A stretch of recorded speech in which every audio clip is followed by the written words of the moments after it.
The views and opinions expressed by the host do not necessarily state or reflect those of the company and its management. Furthermore, the views and opinions of the guest do not reflect those of the host, the show, the management, and the network.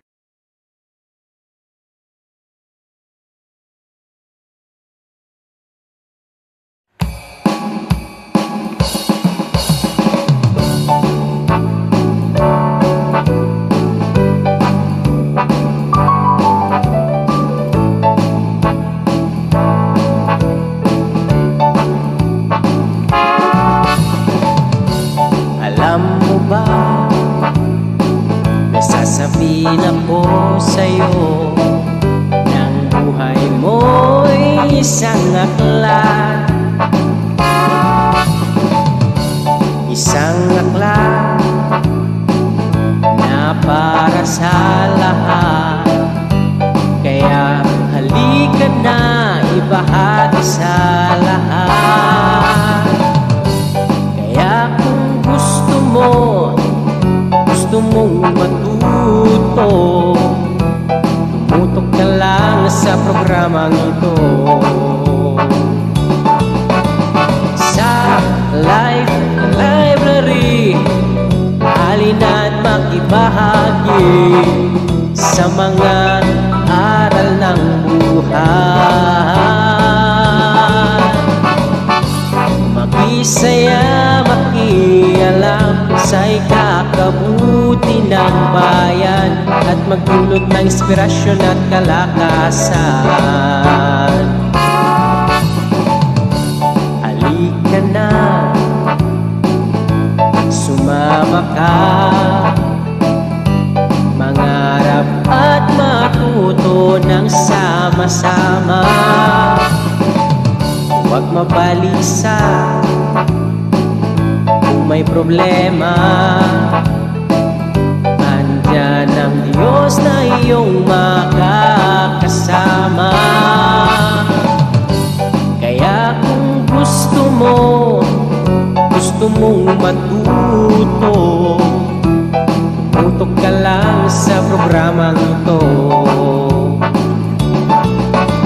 Sa library, halina't makibahagi sa mga aral ng buhay. Makisaya, makialam sa ikakabuti ng bayan at magdulot ng inspirasyon at kalakasan.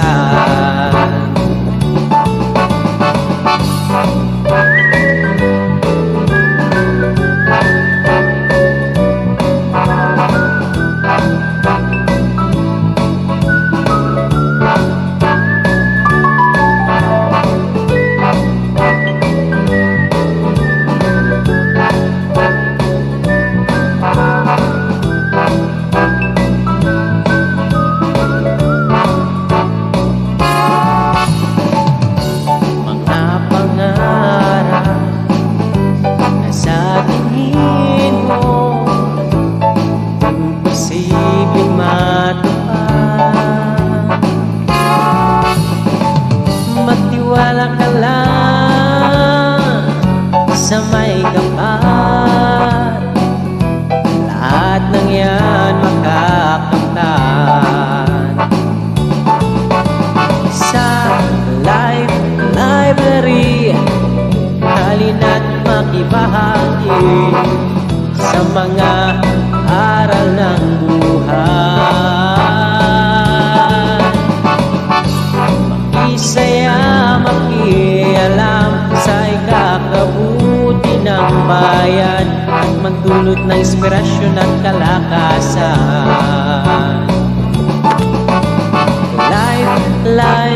Library, hatid sa'yo'y mga aral sa ikakaunlad ng buhay. Kaya halika na, sumama ka, at huwag nang magpatumpik-tumpik pa. Kaya halika na, sumama ka. Samahan si Dr. Esnenia.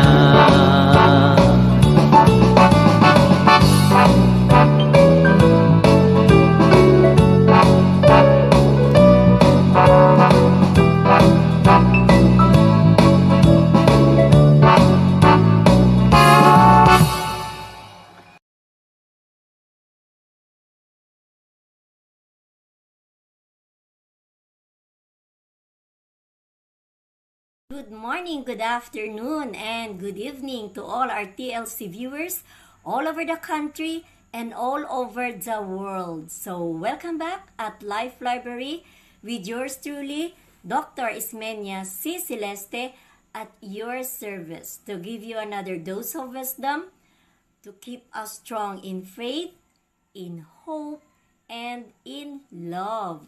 So today we are going to talk about a very important topic, which is all about the value of education.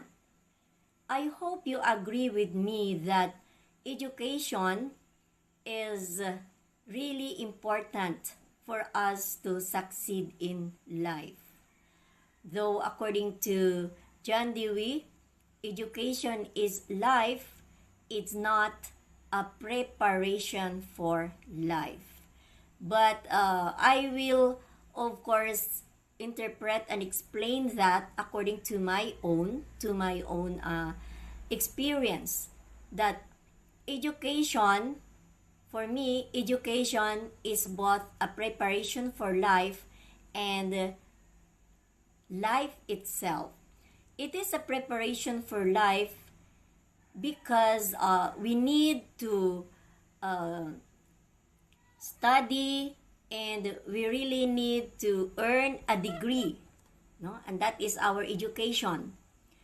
For us to get a better employment which will lead us to better income, and of course, better income will lead us to a better life, to a comfortable life. So when we say comfortable life, it's a life that is, of course, it might not be a life that is what we call luxury, but it is a life of comfort.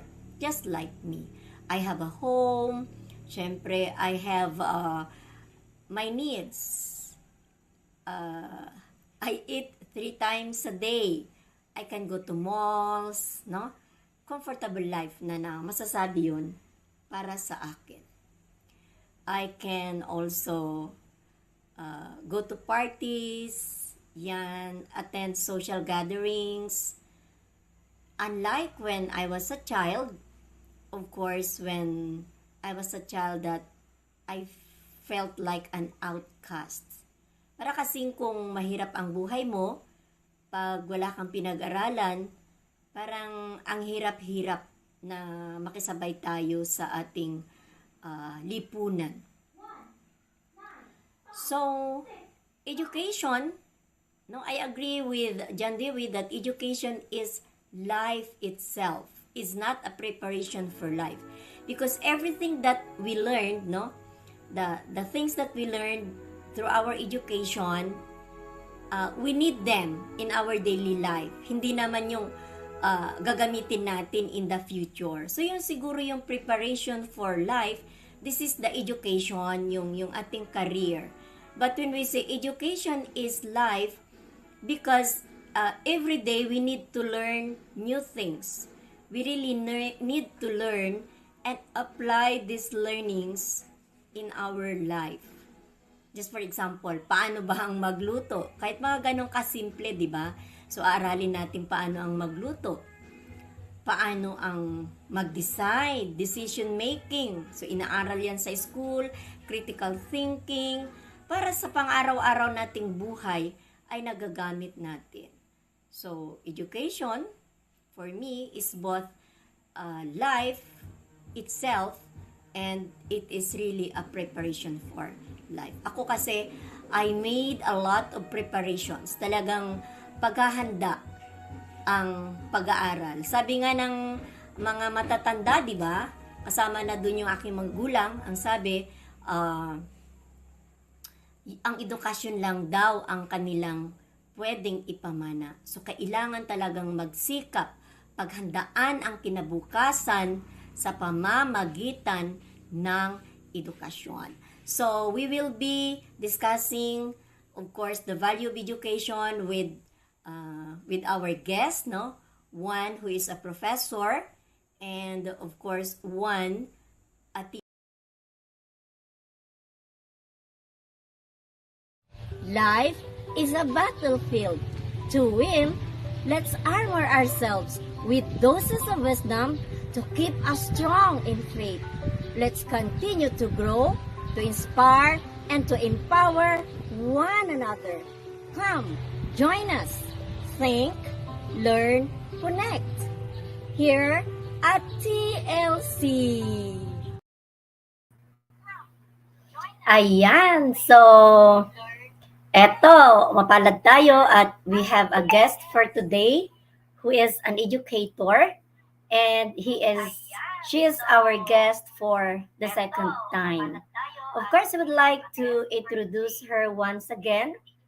So, she is an assistant professor at Cavite State University. She is into writing her dissertation under the degree of Doctor of Philosophy, major in education. She is an author. Yeah, she was not able to give me the two books that were published. No, I know that she already has two books published just a month ago. Ayan, actually, I love the book. Sabi ko mag-order ako, hindi pa ako nakapag-order, di pa niya ako nabibigyan. So she has been in the field of education for decades. And of course, as an educator, she believes that education is the only weapon against poverty. So kagaya ko ito, na talagang naniniwala kami because it really happened in our lives that we were able to succeed in life. We were able to lift our life from poverty out of education. So she is a researcher and extensionist, a visual artist, and a painter. Ayan, ang gaganda din po yung mga painting niya. She is also a motivational speaker, a personality development trainer, women and children advocate, and a socio-cultural worker. Ladies and gentlemen, let us join me in welcoming our guest for today, uh, author and teacher Marie Daisy. Yeah, Marie Daisy. Coral. Ayan, palakpakan. Welcome Yes, back. Welcome back to TLC. Yan. So you may greet now our viewers, ma'am. yes, Doc Esme, hello po again. I missed you. We have plans and Yeah. that are still unrealized. And thank you for guesting me again. It Yes. is a great privilege for me to accommodate you. And I Yes. really love your program because it is very much related to my personal and professional paths. No, napakaganda po ng pinag-uusapan natin sa ating life library. Kaya huwag niyo pong kaligtaan na every Sunday manonood at makikinig tayo kay Doc Esme. Well, anyway, kanina sabi nga ni Doc Esme, ano ba yung nabanggit niya kanina, yung mga, pareho lang naman tayo, Doc Esme, na authors na tayo and all motivational Yes. speakers. You are much fulfilled kasi you're going to retire, no? Until this, ano ka na lang, this school year, ano po? Yeah. By June. By June is the effectivity of my retirement. Retirement. I'm on leave. Yeah, I'm on Ayun. leave at present. Ay, eto, definitely, kasi June is bakasyon na po namin. Talagang madadalaw na kita sa Yeah. retirement po. Okay, so Yes. um, masaya ang ang guesting dito. And when Dr. asked me, yes, good afternoon everyone pala sa mga nandito sa ating life library with the theme, the value of education. And it is correct that we have the same, we have tracked almost very similar path with Doc as me, and we have very common and parallel perspective when it comes to educational leadership. No, we are open-minded people. We want change, Yes. and we are progressive, and we welcome changes, be it negative or positive, because in the end, this will still be positive. You know, God has His reasons, and nobody knows what's God's reason kung ano yung mangyayari in the future. Just go with the flow and come up with a very willing heart and open mind to welcome all the circumstances as a teacher. Yan po, Doc Effie. Again, good Yeah. afternoon. Yes, thank you very much, ma'am. So, of course, as mentioned in my introduction, eto na, yung katanungan, paki-flash po, Ma'am Angel, our first question. We will flash it so that our viewers can also participate. Of course, what made you decide to pursue and finish your education? So I will just give emphasis on what I have given in my introduction, that what the question, what made me decide. Of course, I really dream of finishing my education, a career, of course, for me to be able to have a good employment.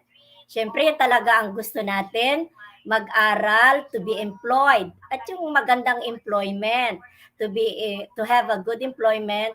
And of course, when we have a good employment, we also have good income, di ba? Gusto natin magandang income, because with that, no, parang chain reaction, with the good income, we also have a good life. We have a comfortable life. So yan po talaga yung nag-push sa akin bakit kailangan kong makatapos ng pag-aaral. So before you answer the question, ma'am, I would like to, of course, greet and thank the following for watching with us.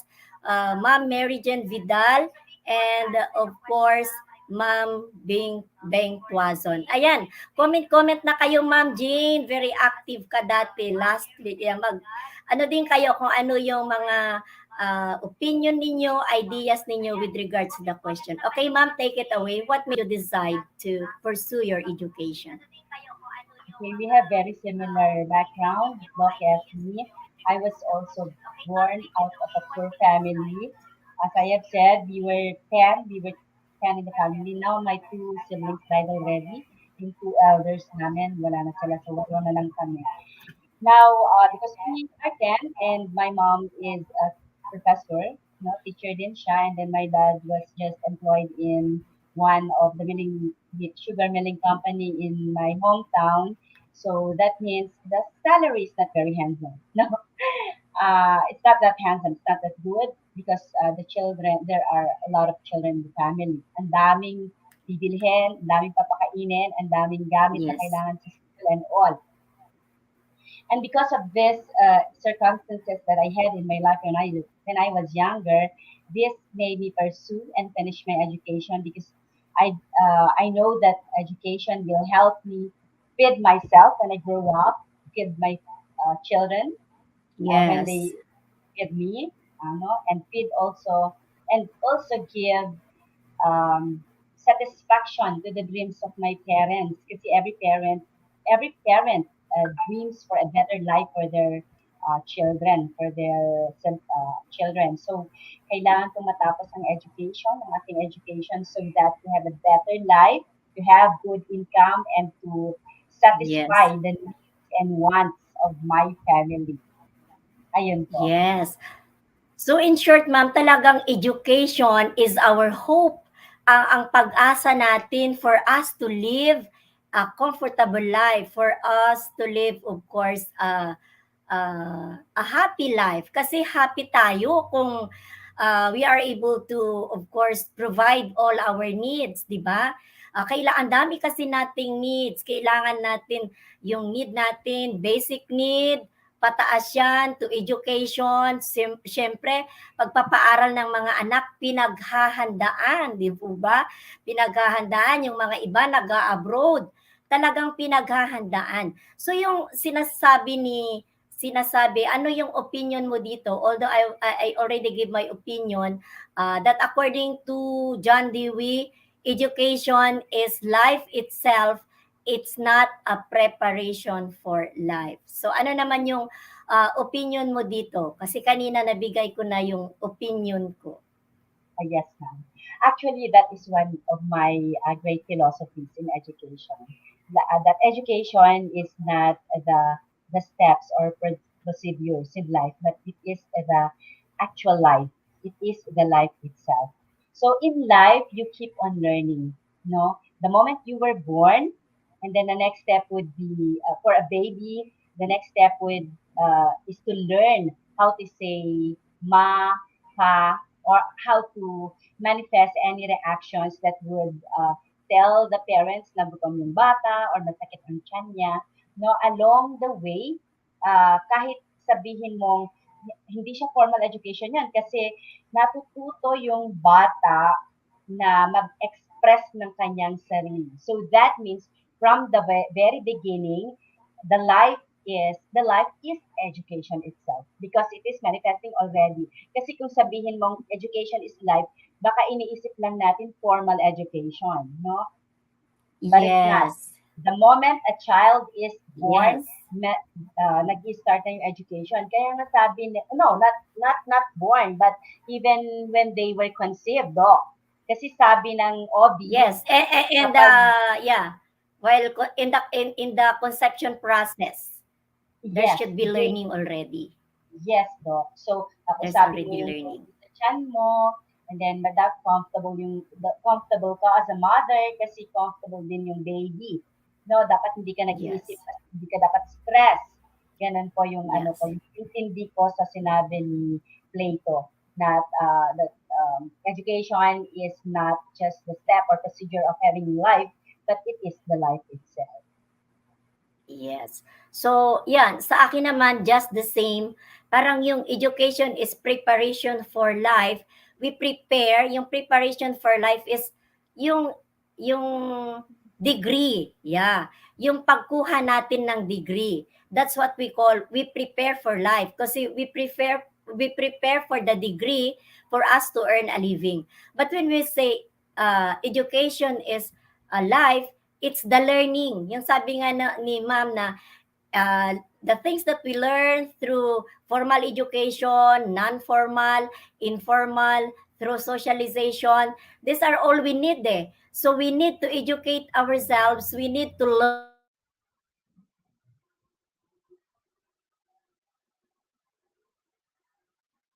Hello, Doc. day. Yeah, we need to learn skills, di ba? Knowledge, particularly skills that need in life. So, talagang education is life. Hindi po pwedeng hindi tayo mag-aaral. Hindi pwedeng stagnant tayo. Whether we go to school or not, we need to learn a lot of things for our survival, di ba? Even yung mga nomads noon, yung mga, ano bang tawag sa Yes, mga nomads. unang Nomads. tao, 'di ba? They learn. Yes, pinag-aaralan nila how to, of course, even how to secure themselves from enemy, how to protect themselves from their enemy. Pinag-aaralan nila yung how to survive.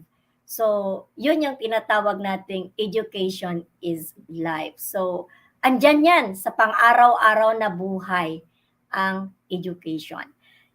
Our next question, ma'am, is, although parang nabanggit mo na kanina, is there somebody who influenced and inspired you to study, and to what extent did this person influence you? Boyfriend? Mother? Kasi ngayon, alam mo, madam, ang ano ngayon parang ang nag-inspire sa mga kabataan ngayon is karamihan boyfriend. Kailangan ng Friends. inspirasyon. Ganun ka ba? Kasi ako noon, hindi. parang para sa akin naman, siyempre opinion ko lang naman ito, so huwag kayong magagalit mga kabataan, ano. Ako ang opinion ko naman, hindi ko na kailangan ng boyfriend para i-inspire ako, 'di ba? I just need myself, my desire to uplift our, of course, situation, poverty to something that for a good life. At syempre, mauna na akong sasagot, uh, the person who has really a great influence in my life are my parents, particularly my mother. Na yung sabi ng mother ko na alam ko Ismenya, ikaw ang pinakamatapang, alam ko matutupad mo yung mga pangarap mo. Sana isa man lang sa inyo makaahon sa atin sa paghirap. So pinanghawakan ko yon as my inspiration. So every time na gusto ko nang sumuko, paano na yung pangarap ni inay? Actually, my dream originated from my mother's dream. Yan. So how about you, ma'am? Of course, my mom. My mom has been a teacher, had been a teacher.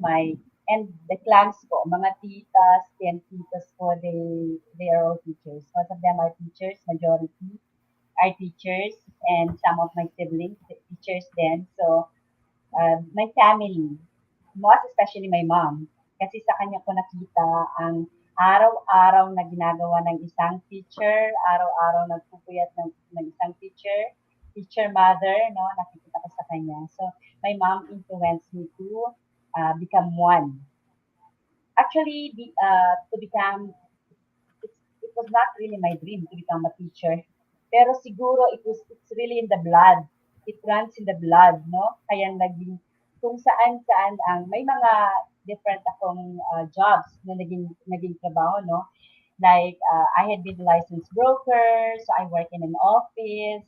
I manage people, no? Kaya lang, parang one time nga nakakatawa kasi I work in an International English Academy. I was the general manager of that English company. And you know what? Um, when I started marketing our English program to foreigners somewhere in Makati, they hindi ako ang teacher kasi may mga inaano kong teacher. Ako lang yung manager. So they call for a teacher but they want me to teach them. So sabi ko, ayoko na magturo, gusto ko lang mag-manage ng English teachers. Hindi na ako magtuturo. But our clients call me, our foreign clients call me for teaching. Ako ang magtuturo ng kanilang English. So parang it runs in the blood, Doc Esme, na parang tinatawag ka lagi, magturo ka. Kahit Yes. kahit gusto mo nang tahakin yung ibang career path, sasabihin pa din magturo ka. Yeah, actually, ako din ma'am, parang tinalikuran ko pansamantala ang teaching kasi I took other courses with the idea that I will be receiving more salary, 'di ba? Salary wise, income wise, parang ang in demand kasi noon is accounting, in demand abroad. And then kumuha ako ng secretarial din para mapabilis na lang. But in the end, because wala naman sa blood kasi wala pa kaming dugo, parang nagsimula pa lang sa amin. But it's in the heart maybe. It's in the heart or maybe in the blood because I believe I was born in my blood, in my blood. O Your yung hindi heart yung clan na pumps your dugo. blood, Doc Esme. Yeah, it's in my heart. Hindi yung blood na clan, pero it's in my heart, that's in my own blood na I believe that I was born a teacher. That's And really my role. That's very important. Yung at an early age, I was able to discern and of course yung alam ko na life my being here on earth has a purpose. So I need really to fulfill that mission. May and also mission Doc, ako eh. yes, and also Doc asked me why I was influenced, why I say that I was influenced by my mom, because she was my model.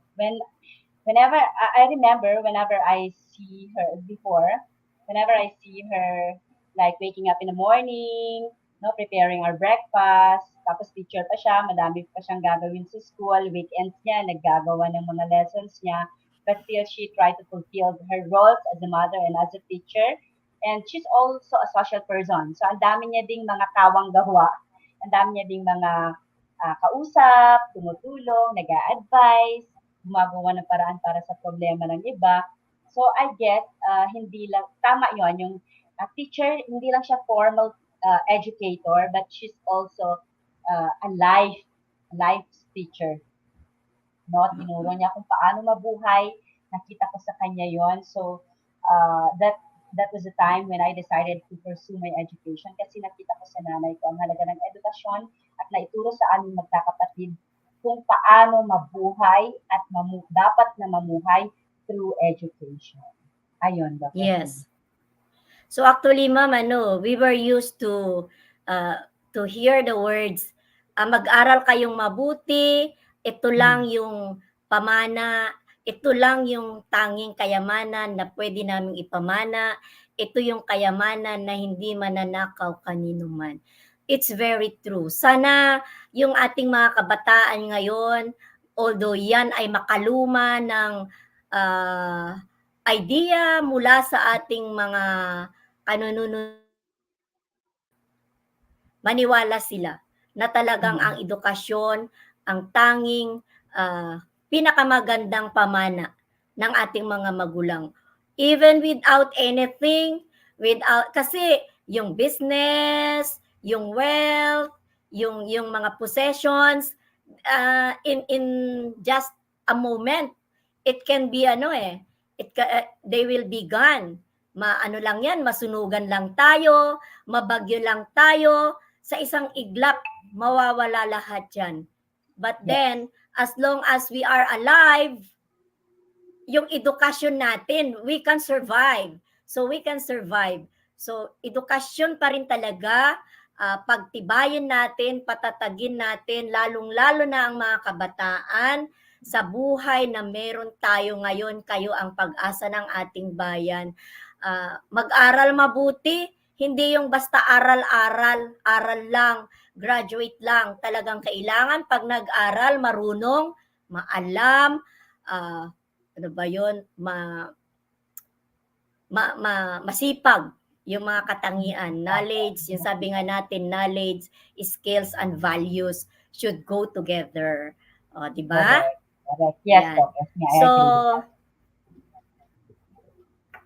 yes, kaya siguro marami akong naririnig ngayon kasi ako maybe if talagang papalarin, ako ngayon ay malapit ng kung papalarin, pero parang 90% naman na I will become a department head of education, parang ganon. Yeah, Dean of Education. So, yan yung pinaghahandaan ko. I accepted the challenge kasi parang, wow, although talagang nahirapan ako, sabi ko, ano ba to, magre-rest na ako eh. Pero, nasa dugo eh, nananalaytay. So, nung may offer, andyan na yung opportunity, parang ang bilis kong hindi makatanggi. Parang yung pagtanggi ko, ang bilis, ay hindi na, tapos bawi agad, ganon. Kasi talaga sigurong it came naturally. So parang, siguro talaga, I want to live my life to the fullest. Habang may saysay pa tayo, kaya pa naman natin, may nagtitiwala, ang importante, may mga taong nagtitiwala that we can make change, no? Nagtitiwala sila sa atin, that we can play a great role. So that's a big inspiration. That's a great inspiration for me to siguro continue the job. Yung pag-asa na, Congratulations. yeah, thank you. Yeah, hopefully. Magiging busy ulit ang buhay natin. Paano na kaya yung ating mga lakaran? Di pa ka pa nakapunta. But still, yeah, we can find time. Yeah. Okay. Siguro pupunta tayo kasi ako, ma'am, ako talaga naniniwala that before I achieved all my dreams, I was guided by philosophies. I was guided with some philosophies, with, of course, literary pieces. Mga gabay ko yan eh. So, I was, number 3 question, what are your philosophies that lead you to success? Ayan, mauna na ako, ma'am. Yes, So, ma'am Angel. So, ang number 1 ko, although hindi ito number 1, ang number 1 ko is, siguro is Study not for grades. O, it is better to endure. Sige, yan na. Study not for grades, but for life. Ito talaga gusto kong isalin sa mga kabataan na dapat pag nag-aral tayo, it's not only for grades. O, tama lang, maganda yung grades, di ba? But that should not be our main goal and main motivation. Our main motivation should be we need to study for life because we need this in our life para kahit na mababa ang grade mo, wala namang problema kasi taglay mo pa rin. Kaysa sa ang taas ng baliktarin mo, ang taas ng grade mo, wala kang alam, ay malaking problema. 'Di ba? Kaya ako noon, hindi ko na pinoproblema yan kay mababa yung grade ko, kung hindi, nagbabasa ako, although hindi na yan part ng lesson, hindi yan pinapabasa. Kasi ngayon, sa napapansin ko, our learners, sorry na lang kung ano sila. Pero ito talagang napapansin ko. Nag-aaral lang sila for the sake of, kailangan ito sa school. Hindi na sila nag-aaral outside. Kasi these are all our preparations eh. Everything that we need are not even hindi naman yan na ipoprovide ng school eh. Just a little portion. Kunwari, sa reading, how do you improve your reading skill? Alam namang basa kayo ng basa dyan sa loob ng classroom, di ba? You do it yourself. Yung mga information na binibigay, hindi na yan maibibigay lahat sa classroom. Very limited yung time. But when you do it at home, you do it by yourself, sky is the limit. Gusto mong magbasa until midnight, gusto mong magbasa sa loob ng CR, gusto mong magbasa habang nakahiga, yeah, that's what I did. At lahat ng mga ito, galing yan sa personal endeavor of learning. I study not for grades, but for life. So, sige, ikaw muna ma'am. Alternate tayo. Kasi meron ako 3 yan eh. How about yours? Yes, ma'am. Marami ako, pero ito yun. Ito na siguro yung pinakagusto ko sa lahat. It's not the exact statement of Plato, but it has something to do. It's coming from Plato. It has something to do with seeing the beauty of life despite of everything. Hindi ko lang mahanap yung nakita ko kanina na sa image, no, from the computer. Pero ang sinasabi niya that education teaches us to see the beauty of life. Okay, we need to see the beauty of life. No, we don't stop. There is no learning not until you see the beauty of life. Sinasabi nga, nagtuturo ako ng literature, ma'am. World literature, talagang literature, no? I teach those subjects. And you know what? Not until you exhaust and extract the beauty of a poem, the beauty of a short tale, the beauty of the novel, no, hindi mo, walang learning, walang education. Now, if you cannot turn that into a better thing, no, gusto kong i-cite yung Juan Tamad na kwento natin, Ma'am Doc Yes. Esme. Maybe it will help other teachers to other literature or art teachers kasi art covers literature, no? Yung art, merong 8 fields yan. We have the architecture, no, paint, sculpture, we have drama, we have cinema, kasama ang literary, ang literature. So, in that case, no, if you're a teacher of arts or literature, and then you cannot extract the beauty of that particular piece, walang learning ang bata. Halimbawa, pag tinuro mo ang kwento ni Juan Tamad, you don't stop the story having a conclusion that Filipinos are tamad. I did not stop that way, Ma'am Esme, Doc Esme. Yes. Ang ginawa ko, Yes. bakit nag-conclude silang tamad, no? Because they saw that one tamad lay down on the ground, hinintay na lang yung guava na mahulog sa bibig niya, at hindi na siya gumawa ng effort. But teachers should make the students see na kaya naman siya nahiga sa ground kasi that image of a Filipino na very trusting, no? If he is trusting the society, if he is trusting the environment, no? Alam niya walang papatay sa kanya, no? At at mahuhulog yung guava on time. So that's God's perfect time. So He is very respectful of God's time. Isa yon na nakita ko. One tamad is not tamad, as we used to understand the story, but one is respectful of God's time kasi hinintay niya yung tamang oras ng paghulog or pagka-ripen ng guava at hindi siya natakot na papatayin siya ng kahit sino man habang nakahiga siya sa ground waiting for the guava to fall.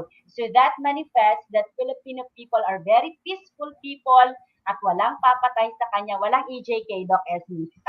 Walang papatay sa Mm-mm. kanya habang nakahiga siya sa ground, no, waiting for ano. So Yes. the Filipino people, first, Filipino people are respectful. Filipino people are peacemaker, or they trust the society. They trust the people around.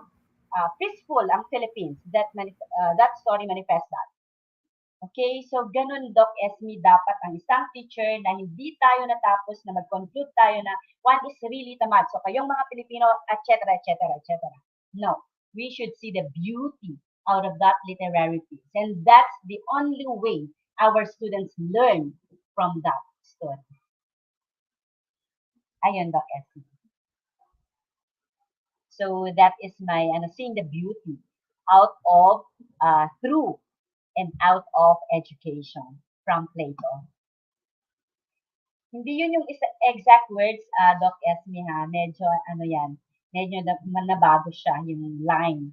But somehow yan ang ibig sabihin ni Plato. Yan yung line ni Plato. Hello, Doc Esme? Okay. So ayun po yung yung aking, that is my philosophy, that's the foundation of my perspective when it comes to education relative to what Doc Esme has been telling a while ago. So madami siya eh. Si Doc Esme, hintay natin for a while. Medyo sorry for the interruption. Medyo siguro mahina ang signal ni Doc Esme. Seeing the beauty of life kasi pag hindi mo pinakita or hindi mo na-extract ang beauty ng isang subject na itinuturo mo sa inyong estudyante, uuwi yung bata bit-bit ang hindi beautiful na lesson from your story. And then pag bit-bit niya ang hindi beautiful na moral out of that story, uh, ma, ma, nai-implement niya or maipa-practice niya yung hindi magandang expression or feelings na na develop out of that story, like the one tamad, and we believe that Filipinos are tamad. So that child will go home saying to his family members that Filipinos are tamad. And I don't agree with that. Filipinos are not tamad. Never. Kaya nga tayo hinahire sa ibang bansa. Bakit tayo caregivers? Bakit tayo doctors? Bakit tayo nurses? Hindi tayo tamad. We work overnight. No, we work overnight. We are very patient and we are committed to the task that we have in life. So mali po 'yon na sinasabing Filipinos are tamad. So the moment they get home, ayan, nasa isip nila tamad ang mga Filipino. So what you think, sometimes it's really manifesting in your activities, no? Kung nasa isip mo tamad ka, therefore mamaya tamad ka ng bumangon, tamad ka ng mag-aral, tamad ka ng gumawa ng iba't ibang dapat mong gagawin sa buhay mo.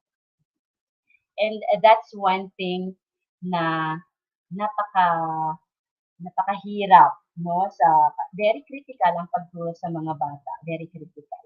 So, as a teacher, dapat kang magkaroon ng philosophy na no matter what, you help your students see the beauty in everything that they learn. To see the beauty that in everything that they learn, because that will influence them at home, that will influence their family members, that will influence himself, and that will influence his future life, and of course the people around him. Okay, so eto na naman, eto ang next na question ni Doc Esme sa akin. What is your most unforgettable experience as a student, positive and negative? As a student, ang dami. Madami talagang life ang isang estudyante, sari-sari. Kumbaga sa isang sari-sari store ang buhay ng isang bata, no, isang estudyante. So my most my most unforgettable experience when I was in elementary is that halos wala kaming pamasahe, wala kaming wala kaming pambaon. And then what I usually do is to bring empty bottles with me kasi ang pera lang namin na bit-bit namin is pamasahe. We have 50 cents or 150, yes, 50 cents going to school and then 50 cents going home. Or sometimes wala talaga kaming bitbit kasi utangin ng mama ko ang pamasahe namin for the whole week. Babayaran niya sa sahod dun sa driver ng jeepney na sumusundo sa amin. So that's how life is, mahirap talaga ang buhay when we were kids. Oh, when we were kids, when I was a kid. So what I usually do is I bring empty bottles for para makabili ako ng banana cue because that's 50 cents, no? Ganon din yung empty bottles. Empty bottles is 25 cents. So dapat meron akong dalawang bote. Eh paano kung wala kang mantika sa bahay or wala kang toyo or wala kang suka, no? So, yon. I was very lucky kasi meron naman laging toyo, suka at mantika sa bahay ko, sa bahay namin. So what I usually do, I empty those bottles, I put them in a jar, and then I bring those bottles to school. Ibebenta ko siya sa isang tindahan na malapit sa school and that would be my snack, no, for my snack. So meron akong banana queue after.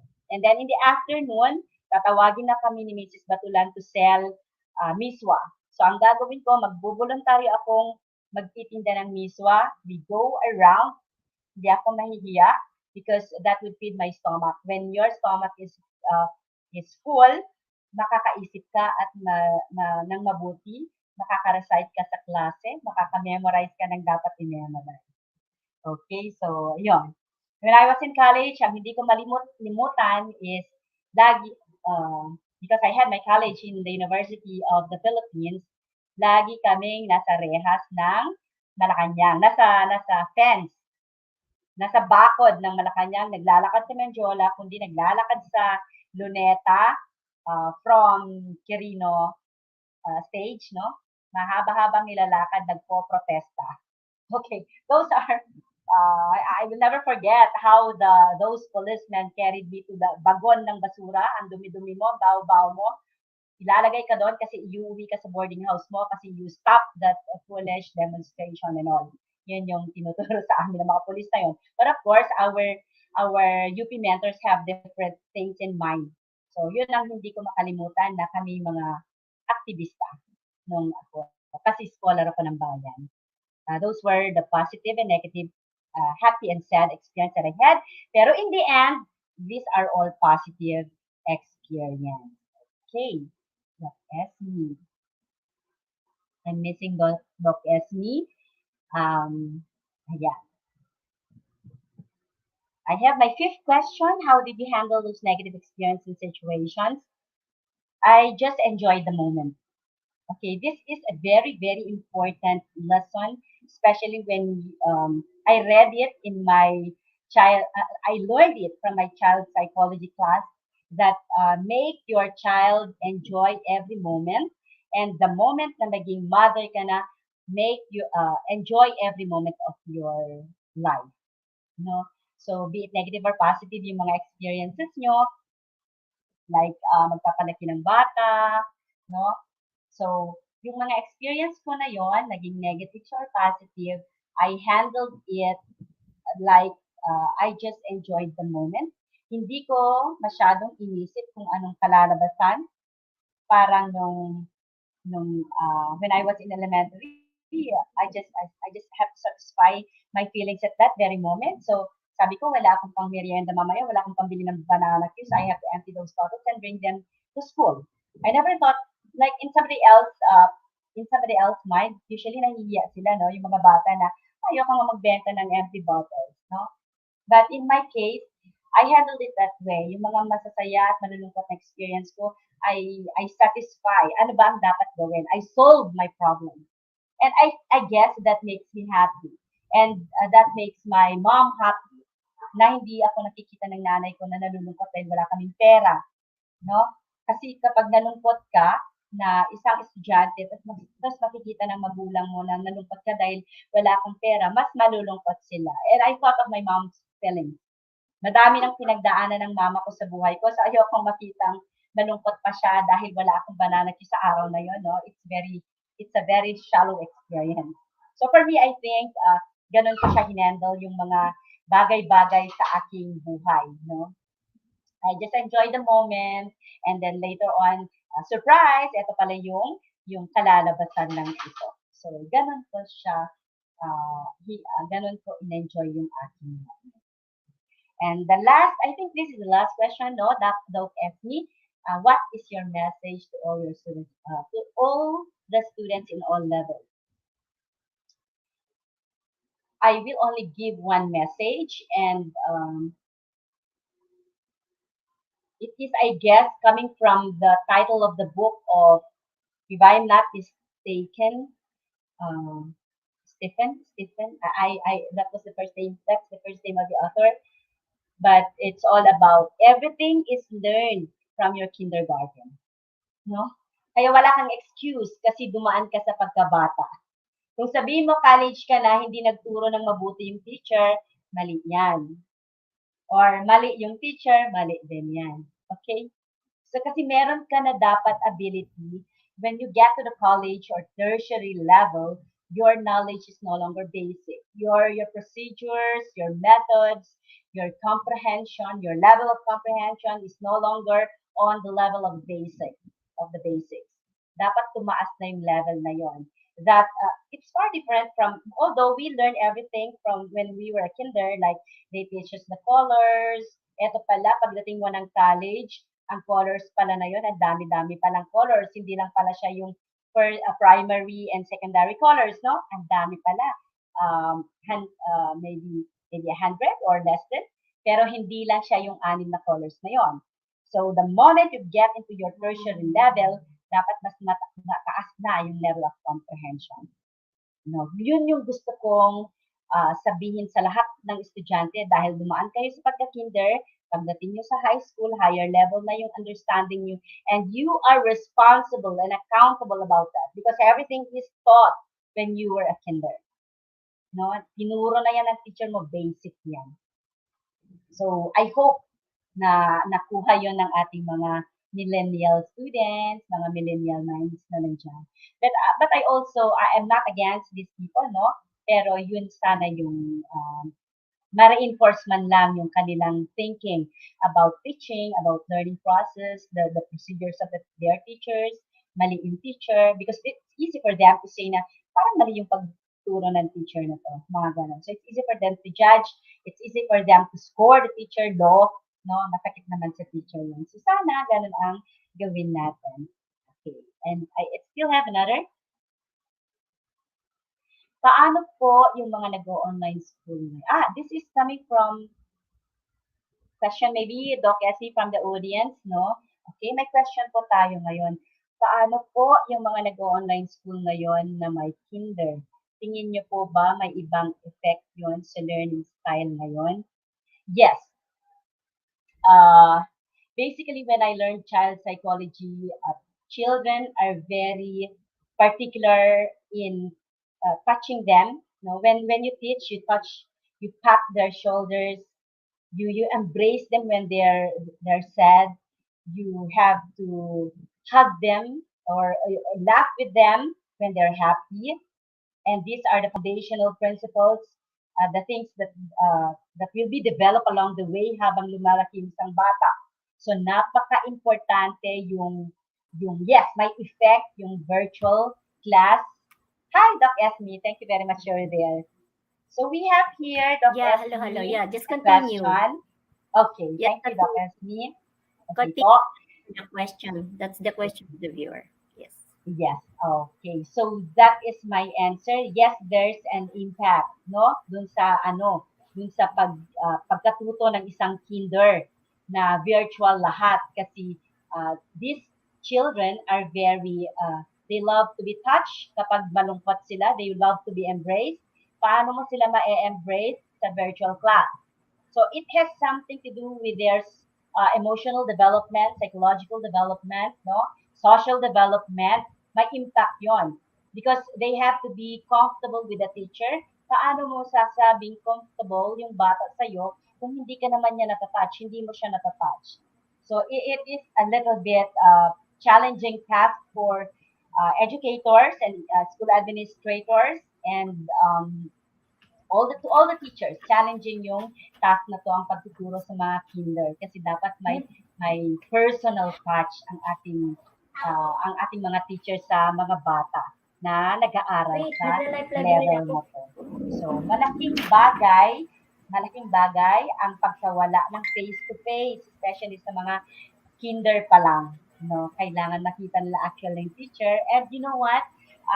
Kinders in that level, yung mga nag-aaral sa ganung level, they are very physical. No, gusto nila nandiyan yung teacher, yung presensya ng teacher, mararamdaman nila. And you know what? The reason why I say they're very physical, mapapansin ng bata ang kulay ng lipstick mo, ang kulay ng makeup mo, ang eyebrow mo, mas makapal ba yung right na brow kaysa yung left na brow, they know that. So that's how physical they are. So I think yung virtual class is not good for kinder, Dr. Esme. Ano po ang sa inyo? Yeah, yes. So maybe, yeah, in my opinion,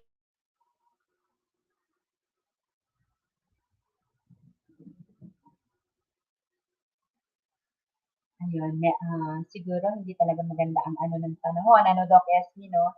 Yes, medyo makulimlim at maybe umuulan dun sa place ni Doc Esme. state, Ngayon, ang uh, yeah, when we go back with the developmental stages of life, the characteristics of children, the way they learn, the things, how they are taught, kailangan talaga nila ng actual na teacher, ng concrete materials, ng touch, ng strong motivation, ng everything. Unlike for older ones, that's the very reason why it is easier to teach in college, provided you are more knowledgeable and you have a lot of information. Kasi kung makita ninyo yung mga preschool teachers, they were not allowed to teach in the preschool unless they have their preschool units in education. Kasi the lesson is very easy. Ang dali-dali lang naman, colors, numbers, anybody can teach. But that's not the issue there. The issue is the strategy. How are we going to approach? Hindi naman po pwedeng, ito blue, ito ganito. It's the strategy that matters and counts most when it comes to small children. It's the patience of the teacher. It's the attitude of the teacher. It's the personality of the teacher. The teacher should be friendly, approachable, or else wala nang batang papasok. So talagang we are really faced with, para sa akin talagang education.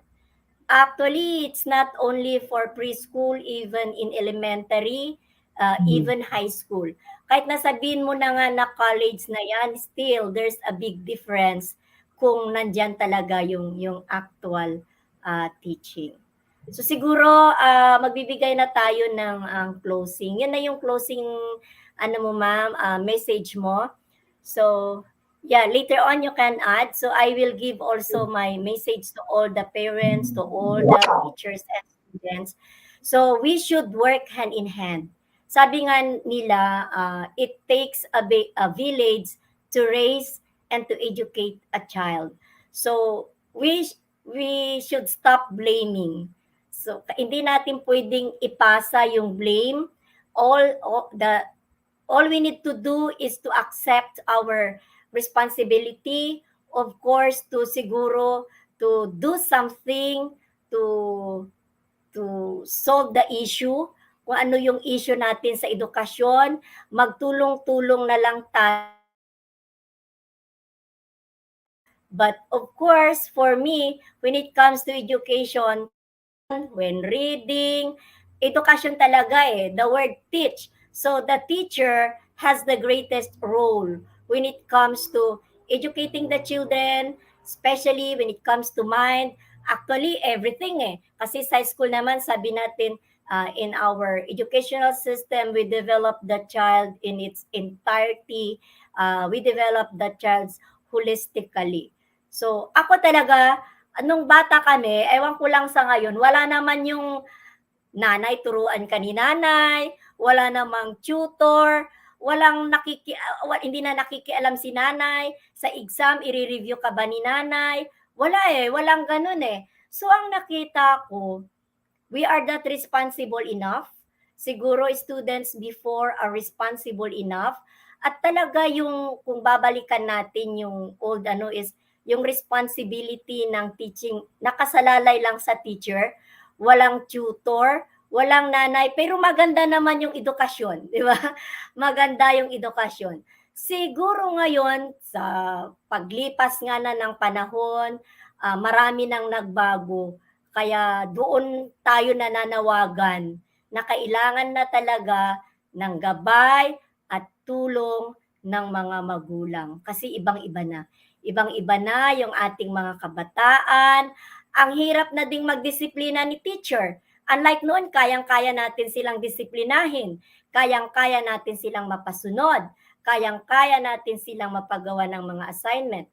Siyempre, ang dami ng bawal. Sa dami ng bawal ngayon, parang nawalan tayo. Parang ako feeling ko parang nawalan ako ng part ng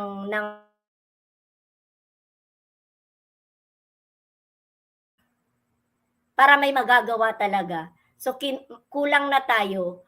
Kulang na tayo ng power para ma ma-implement natin yung dapat natin i-implement. So, napakahirap i-balance eh. Although I'm not against naman doon sa corporal punishment, pero dapat balance lang. Sana hindi naman lahat sinisisi sa teacher, kung kasi may mga talaga din sigurong nangyayari na talagang na-abuse, 'di ba, yung mga bata, pero pag hindi naman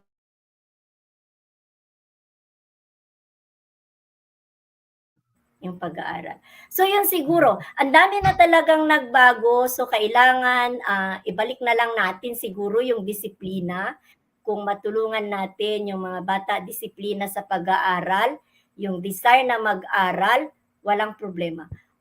Kulang sa motibasyon.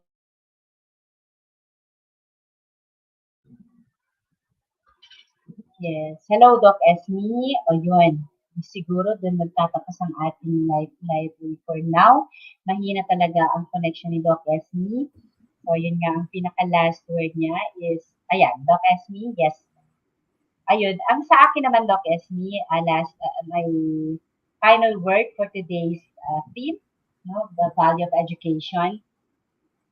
Parang sinabi niyo rin po kanina na education is a system, no? Hindi lang kasalanan ng bata, hindi lang kasalanan ng teacher, hindi lang kasalanan ng mga educational leaders, no, administrators, but we all work hand in hand for the betterment of the whole organization para lang mas mapaganda lalo. Walang sisihan, tignan na lang natin kung ano ang dapat natin gawin para sa education. Dapat mailabas natin that life is not just education is not just a life, it's not just a process, but it is the life itself.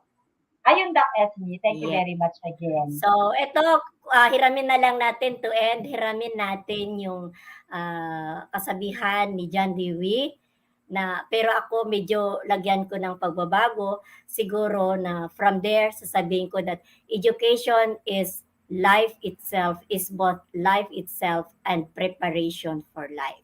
So, mag-aral tayong mabuti para sa ating kinabukasan. Thank you, Ma'am Daisy. Thank you, Ma'am Thank Angel. you. Thank you to all our viewers. So I hope that this episode will really inspire and motivate our learners to study hard and to earn their education. Thank you. Bye.